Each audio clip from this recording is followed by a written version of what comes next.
Basically अब point ये है कि यूट्यूब सीरीज क्यों, मतलब मैंने क्यों सोचा कि मैं यूट्यूब सीरीज करूं, वो भी ऐसी चीज है जिसके पीछे उसकी मेहनत, मतलब द 6-7 स्टेजेस मैंने आपको जो बोला, research, huge amount of research that goes into it.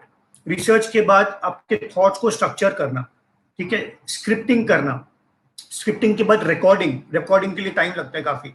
आप देख सकते हो जो काफी और यूट्यूबर्स भी even they take a lot of time, so it takes a time for recording. उसके बाद एडिटिंग, मुझे एडिटिंग कुछ नहीं आता था, zero background in editing, I learn editing for my YouTube thing.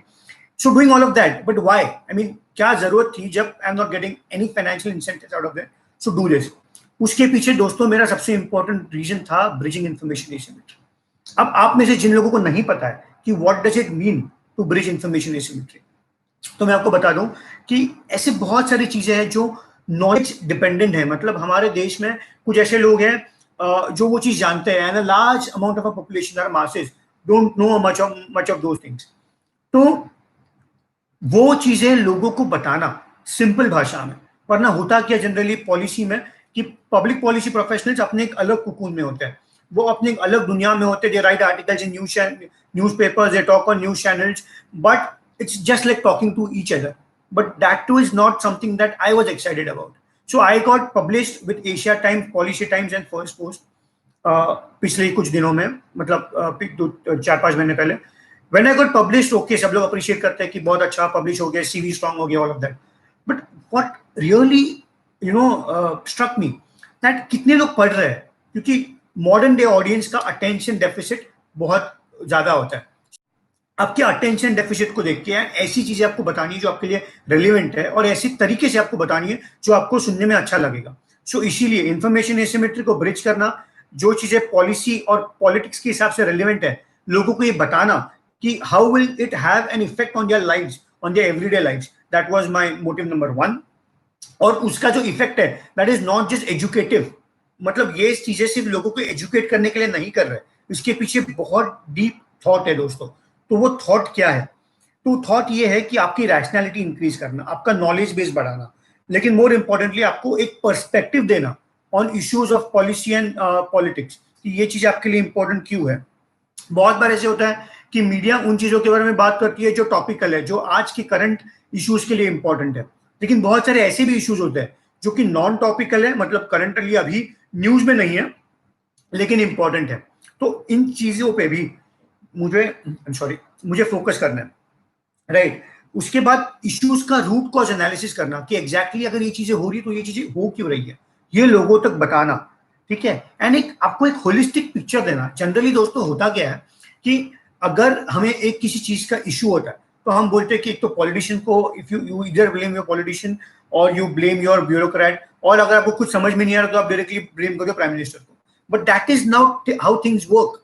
मतलब अगर आप पूरे नोड को कंसीडर करोगे तो आपको एक होलिस्टिक पिक्चर देना इंपॉर्टेंट है।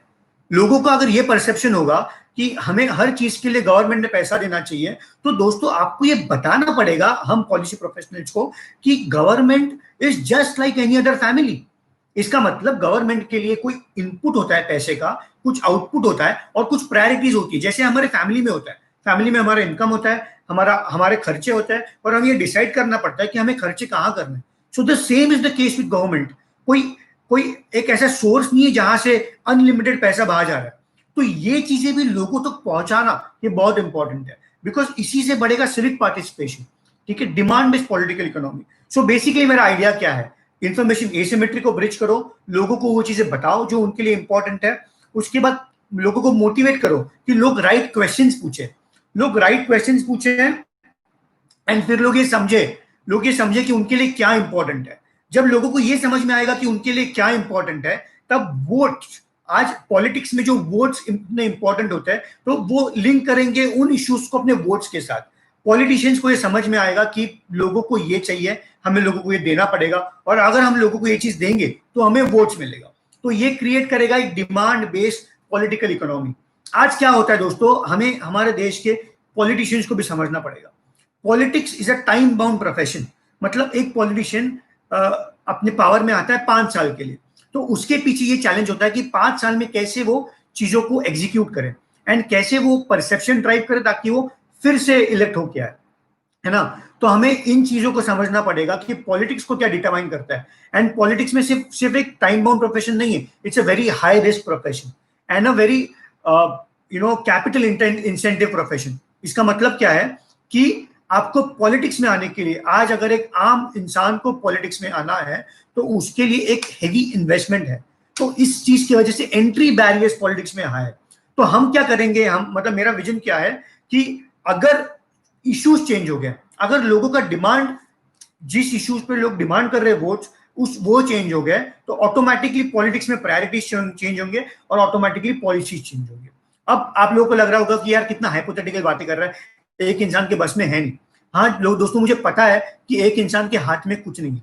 इनफैक्ट पब्लिक पॉलिसी के लिए मुझे लगता है जो एक बेसिक हमारी धारणा होनी चाहिए, हमारा एक अंडरस्टैंडिंग बेसिक होनी चाहिए कि हम जिस इश्यूज को सॉल्व करने जा रहे हैं वो इश्यूज बहुत कॉम्प्लेक्स है, बहुत ज्यादा कॉम्प्लेक्स। एंड मैं अपने लाइफ टाइम में, मुझे पता है कि मैंने जिस चीज की शुरुआत की है वो मैं अपने लाइफ टाइम में चेंज नहीं कर सकता हूँ। लेकिन इन चीजों को समझ के, knowing the fact, acknowledging the fact कि मैं अपने लाइफ टाइम में ये चीजें चेंज नहीं कर सकता हूँ, but still trying about those things, because जब जब चीजें कंडक्टिव होगी, जब एनवायरमेंट ही होगी, तब वो चीज होगी। तब इधर I be in this world, I not be in this world, but at least I make a contribution, right? So this is my belief behind my series, my YouTube series. And मैं चाहूंगा कि मैं आने वाले टाइम में आपको और बहुत सारे वीडियोस आपके सामने लेके आऊं, बहुत सारे टॉपिक्स पे आपको एक पर्सपेक्टिव देने की कोशिश करूं। लेकिन आपका दोस्तों भी एक काम है। आपका क्या काम है? आपका ये काम है कि आपको ये वीडियोस और लोगों तक फैलाना है, बिकॉज ये चीजें मेरे अकेले से करने से नहीं होगी। आपका सपोर्ट जब होगा, आप जब ये वीडियोस को और लोगों तक शेयर करोगे, एंड जब आप ये एक्सपेक्ट करोगे कि लोग भी अपने पर्सपेक्टिव शेप करें, तभी जाके चीजें बदलेंगी दोस्तों। तो I will need your support.